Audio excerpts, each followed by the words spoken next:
माझ्या आई-वडिलांच्या निधनानंतर माझा भाऊ आणि मी दोघेच राहायचो.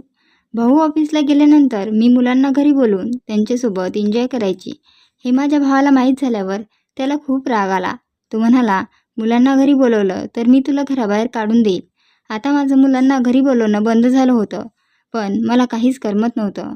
मला त्याची सवय झाली होती, म्हणून मी आता माझ्या भावासोबतच हे सगळं करण्याचा विचार करत होती. एकदा तो ऑफिसमधून आल्यावर मी अगदी शॉर्ट कपडे घालून त्याच्या रूममध्ये गेली. त्याने माझ्याकडे पायापासून डोक्यापर्यंत बघितलं. तेव्हा त्याने पण माझ्यासोबत एका रात्रीत सलग 6 वेळा. माझे नाव सायली आहे. वय 30 वर्ष आहे. माझ्या वडिलांच्या निधनानंतर माझी आई दुसऱ्या पुरुषासोबत निघून गेली. मला एक सावत्र भाऊ आहे. तो दिसायलाही माझ्यापेक्षा खूप सुंदर आहे. तो एका कंपनीमध्ये सॉफ्टवेअर इंजिनियर आहे. मी सावत्र असूनसुद्धा तो माझ्यावर जीव ओवाळायचा. मला एक मामा होता. माझी आई गेल्यापासून मामा माझी खूप काळजी घेत असे. तो मला नेहमी फोन करायचा, घरी पण यायचा. मामा घरी आला की माझ्या भावाचा पाराच चढायचा. त्याला मामाचा खूप राग यायचा. माझा एक बॉयफ्रेंड होता. दादा ऑफिसला गेला की मी त्याला फोन करायची आणि घरी बोलवायची. त्यानंतर आम्ही खूप एन्जॉय करायचो. आज दादा ऑफिसला निघायच्या तयारीत होता. तेवढ्यातच माझ्या बॉयफ्रेंडचा फोन आला. मी बाहेर गॅलरीत जाऊन त्याच्यासोबत बोलत होते. मी त्याला म्हटलं, "दादा ऑफिसला चालला, तू अर्ध्या तासानंतर घरी ये." दादा माझ्या मागे उभा होता. त्याने माझं बोलणं ऐकलं होतं. मी घाबरून कॉल कट केला. तो म्हणाला, "माझ्या माघारी मुलांना घरी बोलवतेस का? हे बघ सायली, माझ्या घरात असले धंदे चालणार नाहीत." मला पण खूप राग आला होता. मी म्हटलं, "हे तुझंच नाही तर माझं पण घर आहे. तेव्हा माझ्या घरात मी काही पण करेल. तुला काय करायचं? या घरात माझा पण तेवढाच हिस्सा आहे." तो म्हणाला, "तुझा हिस्सा नाही या घरात. माझ्या वडिलांनी सगळी प्रॉपर्टी माझ्या नावावर केली आहे. तेव्हा अशी कामे माझ्या घरात चालणार नाहीत. समजलं? माझं समाजात नाव आहे आणि ते तुझ्यामुळे खराब होत आहे. तुला जर येथे राहायचं असेल तर हे मुलांना घरी बोलवणं बंद कर. नाहीतर मी तुला घराबाहेर काढून देईन. आणि तसं पण तू माझ्या वडिलांची नाजायज मुलगी आहेस. तेव्हा कायद्याने पण तुझा माझ्या वडिलांच्या प्रॉपर्टीत कुठलाच हिस्सा नाही आहे." एवढे बोलून तो रागाने निघून गेला. त्याच्या अशा बोलण्याचा मला खूप राग आला. मी माझ्या मामाला फोन केला आणि म्हटलं, "मामा, तुम्ही आत्ताच्या आत्ता घरी या." मामा आधी येण्यास नकार देत होते. नंतर मी खूप हट्ट केल्याने मामा माझ्या घरी आले. दादा काय बोलला मी मामाला सर्व सांगितलं आणि मामाला म्हटलं, "मला तो एवढा बोलला, त्याची एवढी हिंमत कशी झाली? मला आता सर्व प्रॉपर्टी माझ्या नावावर पाहिजे." तर मामा म्हणाले, "काही हरकत नाही. माझ्या प्लॅननुसार काम करशील तर प्रॉपर्टी तुझ्या नावाने होईल. तू महेशला तुझ्या जाळ्यात अडकव. तू त्याला तुझ्यासोबत वाईट काम करण्यास तयार कर. आज तो आला की एखादा चांगला ड्रेस घालून त्याच्याजवळ जा आणि त्याला तुझ्यासोबत ते सर्व करण्यास तयार कर. मी तुमचा व्हिडिओ बनवितो आणि मग आपण त्याला ब्लॅकमेल करू. बदनामीच्या भीतीने त्याला प्रॉपर्टी तुझ्या नावावर करावीच लागेल." मी म्हटलं, "मामा, तू काय बोलतोस? तुला कळतं का? सावत्र जरी असला तरी तो माझा भाऊ आहे. मी असं नाही करू शकत." मामाने असं म्हटल्यावर मला खूप राग आला होता. पण मामा म्हणाले, "मग तू प्रॉपर्टीला विसर. तशी तो तुझ्या नावी करून देणारच नाही आणि कायद्याने सुद्धा तुला ती मिळू शकत नाही. आणि यात वाईट काय आहे? तो कोणता तुझा सख्खा भाऊ आहे. घरातल्या गोष्टी घरातच राहतील आणि तुलासुद्धा दुसऱ्या मुलांना घरी बोलवायचं काम नाही. मग एकदा का त्याला तुझी सवय झाली की तू जशी म्हणशील तो तसाच करेल." मी थोडा वेळ विचार केला. मला पण वाटलं मामा बरोबर बोलत आहे. मी मामाला म्हटलं, "पण मी हे सगळं कसं करणार? तो माझ्याकडे आकर्षित होईल का? आणि त्यांनी नकार दिला तर तो मला घराबाहेर काढून देईल." तर मामा म्हणाला, "तुझ्याकडे ते आहे जे कोणालाही तुझ्याकडे आकर्षित करू शकते. तो आला की तू त्याच्या रूममध्ये जा.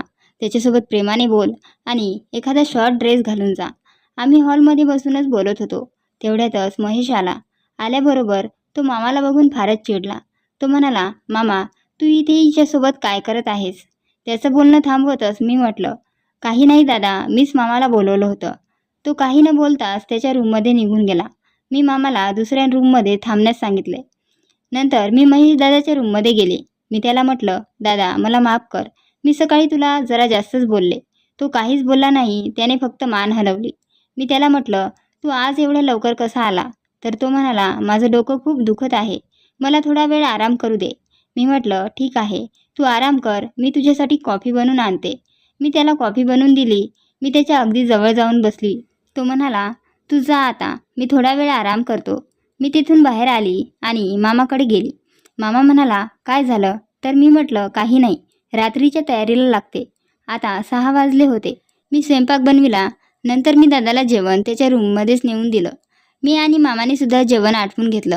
मग मी अगदी शॉर्ट ड्रेस घातला, थोडा मेकअप केला आणि दादाच्या रूममध्ये गेली. तो झोपला होता. दरवाजाच्या आवाजाने तो उठून बसला. मी त्याच्या अगदी जवळ जाऊन बसली. तो म्हणाला, तुला काही काम आहे का? मी म्हटलं, दादा, सकाळी मी तुला नको ते बोलली, मला माफ कर, मला काहीच नको आहे. असं म्हणत असतानाच त्याचा हात पकडून मी माझ्या मांडीवर ठेवला. त्याने त्याचा हात पटकन काढून घेतला आणि उठून उभा राहिला. मी सुद्धा उभी राहिली. आता मला फार भीती वाटत होती. असं वाटत होतं की आता हा मला नक्की घराबाहेर काढेल. तो म्हणाला, तू हे काय करत होती? तुला कळतं का? सावत्र जरी असलो तरी मी तुझा भाऊ आहे. तुला लाज वाटत नाही का?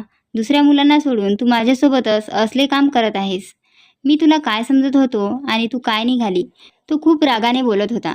तरी मी विचार करत होतो की तू एवढ्या प्रेमाने माझ्याशी कशासाठी बोलत आहे? प्रॉपर्टीसाठी तू या स्तराला जाशील असं वाटलं नव्हतं मला. तो काय बोलायला मला काहीच समजत नव्हतं. मला फक्त माझ्या नावावर सर्व प्रॉपर्टी करून घ्यायची होती. यापुढे मला काहीच दिसत नव्हतं. मी त्याला जोरात धक्का दिला तसा तो बेडवर आडवा पडला. त्याला काही कळायच्या आतच मी त्याच्यावर जाऊन पडली. तो उठण्याचा खूप प्रयत्न करत होता. शेवटी त्याने मला जोराचा धक्का दिला आणि तो उठून उभा राहिला. तो खिडकीपाशी गेला. ते खिडकीच्या बाहेर उभे राहून मामा मोबाईलमध्ये सगळं शूट करत होते. त्याने मामाला बघितलं होतं. तो तसाच बाहेर गेला आणि मामाला ओढतच घेऊन आला. मामा पण घाबरायला लागले. आता आमचा प्लॅन फेल झाला होता. मामा घाबरतच म्हणाले, हे बघ, तुझी सगळी प्रॉपर्टी सायलीच्या नावावर करून दे, नाहीतर मी तुला बदनाम करेल. माझ्याकडे तुझा हा व्हिडिओ आहे. मी पोलीस स्टेशनमध्ये जाईल आणि हा व्हिडिओ पोलिसांना दाखवीन की तू माझ्या भाचीसोबत रोजच असं काम करतोस.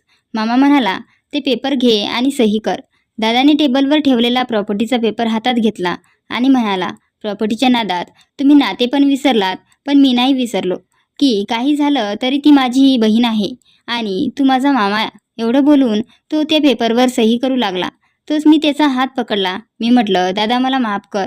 प्रॉपर्टीच्या लालचमध्ये मी एवढी आंधळी झाली होती की कशी विसरली की सावत्र जरी असला तरी आपण बहीण भाऊ आहोत.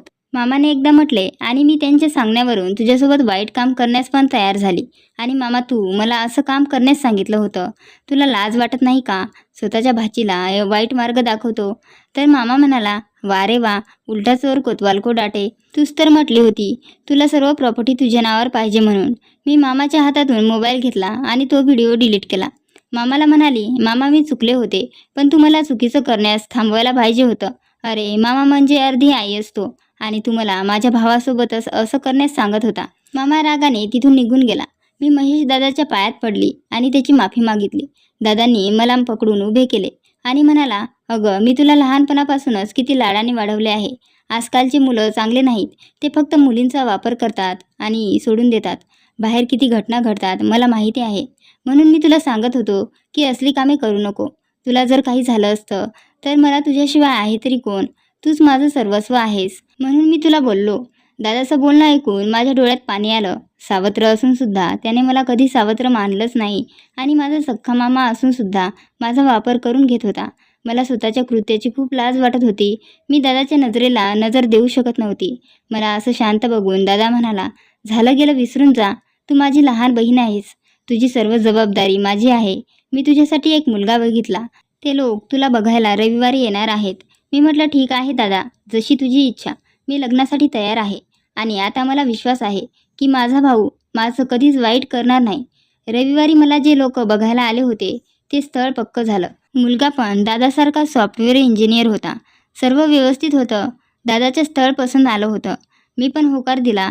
2 महिन्यातच माझं लग्न पार पडलं आणि आता मी माझ्या सासरी खूप खुश आहे. पण तो दिवस आठवला की आज पण मला झोप येत नाही. मी केलेल्या कृत्याचा मला खूप पश्चाताप होतो. तर मित्रांनो, कशी वाटली आजची कथा? आवडली असेल तर प्लीज लाईक आणि शेअर करा. अशाच नवनवीन कथा ऐकण्यासाठी माझ्या चॅनलला सबस्क्राईब करा. व्हिडिओ पूर्ण बघितल्याबद्दल धन्यवाद.